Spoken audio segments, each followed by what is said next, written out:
हाँ ठीक है, पैसे मैंने सुबह भिजवा दिए थे। तुमने बहुत लेट कर दिया यार, ऐसे थोड़ी होता है। भिजवाओ माल भिजवाओ, गाहक मुझे तंग कर रहे हैं।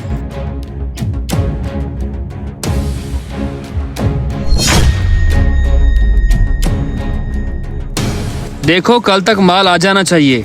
ओ यार, फोन के चक्कर में तुमने खाली बोतल उल्टाए रखी है। ऑयल दो, मुझे जल्दी है। हैं? खाली बोतल? कैसे हो सकता है ये? भाई आप 2 मिनट ठहरो, मैं बाद में कॉल करता हूँ। यार कैसे हो सकता है? ओ तुम्हें फोन से फुर्सत मिले तब तुम्हें होश हो ना। देखो खाली है, किधर है मोबाइल? घंटा हो गया जलील करके रख दिया तुमने। अच्छा यार माजरत, मैं डाल देता हूँ आपको।